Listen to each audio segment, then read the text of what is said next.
जय श्री महाकाल, जय गुरुदेव, जय श्री राधे, हर हर महादेव। कर्मों का हिसाब इंसान को कैसे चुकाना पड़ता है, चलिए आज हम बताते हैं। और कर्म वो चीज़ है जो जिलेबी की तरह घूम फिर करके हमारे आपके पास आते हैं। वही चीज़ आज हम बताने वाले हैं, तो चलिए बता रहे हैं। एक स्त्री थी, 20 साल बाद में उनको संतान प्राप्त हुआ। 20 साल बाद, किंतु उसका बालक 20 दिन के अंदर मर जाते हैं। मतलब 20 दिन में ही उसका बच्चे मर जाते हैं।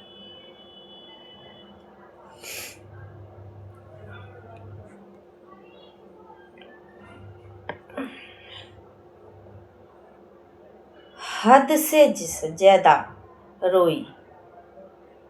जिसका पुत्र मर जाता है तो नॉर्मल सी बात है, वो कितना रोती होगी वो माँ सिर्फ जान सकती है और कोई नहीं। उसका अंदाज़ा कोई नहीं लगा सकता, एक सिर्फ माँ ही समझ सकती है, नहीं तो कोई नहीं। बहुत रोई, बहुत ज़्यादा रोई और उस मृत बच्चे को शव लेकर एक महात्मा के पास जाती है। महात्मा से रो रो कर कहने लगी, मुझे मेरा बच्चा एक बार जीवित कर दीजिए।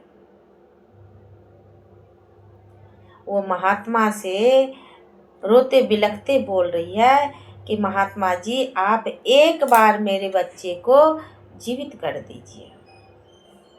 एक बार उसके मुख से माँ शब्द सुनना चाहती हूँ। उस महात्मा को कहते हैं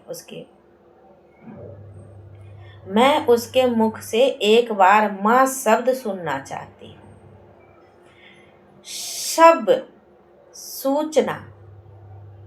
शब्द सुनना चाहती हूँ। जिद करने पर महात्मा ने उस बच्चे की आत्मा को बुलाता है। जिद करने पर महात्मा आत्मा को बुलाता है। अब वो महात्मा कौन रहता है वो आपको खुद ही पता होगा, भगवान रहते स्वयं। बुलाया। स्त्री ने उस आत्मा से कहा,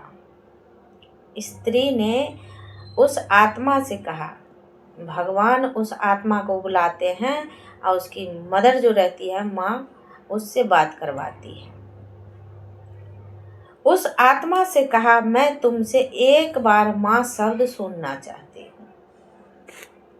तब उस आत्मा ने कहा, कौन माँ, कैसा माँ? अब सोचिए उस माँ को क्या बीती होगी जब ये वर्ड बोला आत्मा कि कौन माँ, कहाँ की माँ, कैसी माँ? माँ, मैं तो तुमसे कर्मों का हिसाब करने आया था। इसी स्त्री ने पूछा, कैसा हिसाब?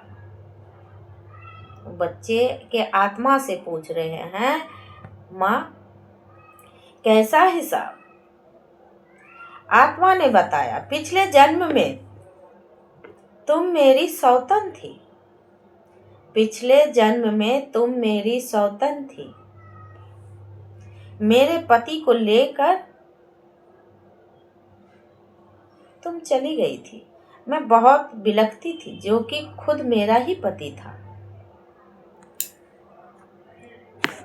अगर पहली पत्नी रहते हुए ये सोचिए, अगर वो दूसरे से शादी करवाती है, चाहे कुछ भी करवाती, तो वो सोचिए जो अपने दिल पे क्या पत्थर रखी होगी, जो दूसरे को शादी करवा करके लाती है अपने घर में। उस औरत को कदर न करे दूसरे आदमी, तो वो कर्मों का ही तो हिसाब है।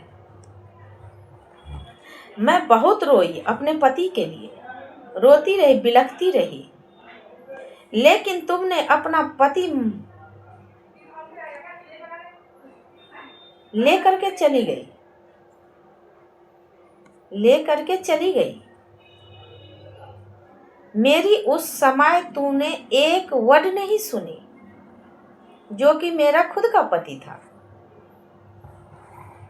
तुमने एक नहीं सुनी। तब मैं रोती थी, आज तुम रो रही हो। फर्क इतना ही था, कल मैं रो रही थी, आज तुम रो रही हो।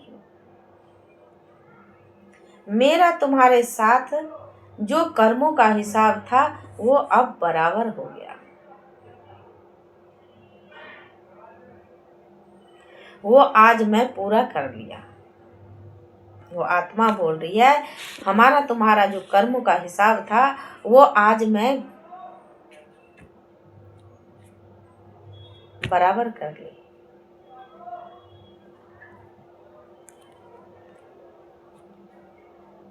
वो आज मैं पूरा कर लिया और मर गया। आत्मा बोल रहे और मैं मर गई। इतना कहकर आत्मा चली गई। स्त्री को झटका लगा। महात्मा ने समझाया, देखो मैंने तुमसे कहा था, सब रिश्तेदार माँ बाप भाई बहन सब कर्मों से ही जुड़ा हुआ रहता है, ऐसे नहीं जुड़ता है। माँ हो, बाप हो, बेटा हो, बहू हो, जो इतने भी होते हैं सब कर्मों के ही हिसाब से एक दूसरे से जुड़ी हुई है, ऐसे नहीं। लेकिन हम आप उस चीज को नहीं समझ रहे हैं, नहीं समझ पाते हैं।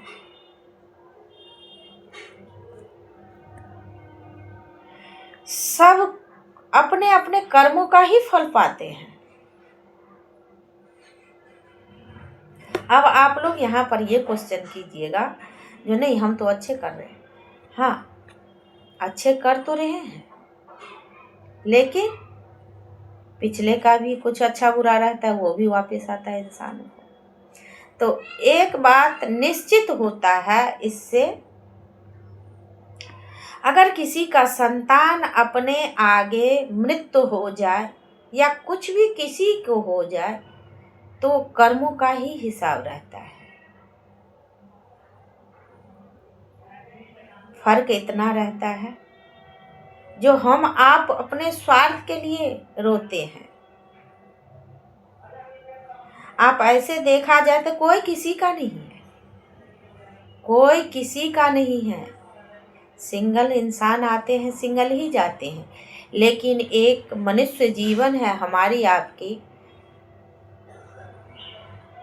तो हम आप ऐसे रिश्ते में बंधे हुए हैं, उस मुताबिक चलना पड़ता है।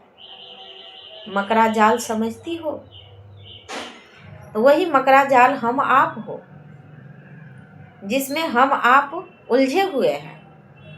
और जिस दिन मकरा जाल सुलझा लोगी उस दिन चलते बनेंगे, उस दिन चलते बनेंगे। लेकिन जब तक मकरा जाल में फंसे हुए हैं तब तक एक दूसरे को साथ निभा रहे हैं, अच्छा बुरा कर रहे हैं, बस यही चीज है। तो कर्म यही सिखाता है। और इस चीज से आप लोग को क्या सीख मिला, कमेंट में जरूर बताइएगा। और मैं इतना ही बोलूंगी मेरे भाई बहन जो भी देखेंगे,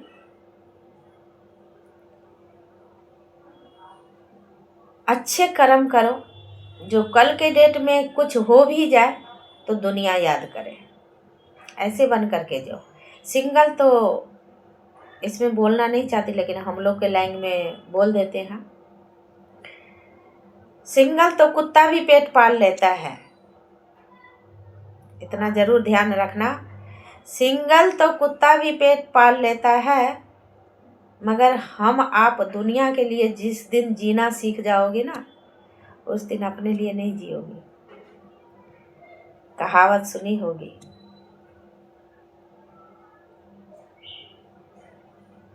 राजा दुखी प्रजा दुखी, जोगी के दुख दुन्ना। ये हकीकत बात है। जोगी कहने के लिए जरूर वो बैरागी होता है, लेकिन वो पूरा संसार के लिए जीता है। जो पारिवारिक जिंदगी जी रहा है वो सिर्फ अपने लिए जीता है। तो इसीलिए जोगी को दुख दुगना होता है। इतना ही बोलूँगी, यहीं पे ख़त्म कर रही हूँ। जय श्री राधे, जय श्री राम, जय श्री महाकाल, जय गुरुदेव।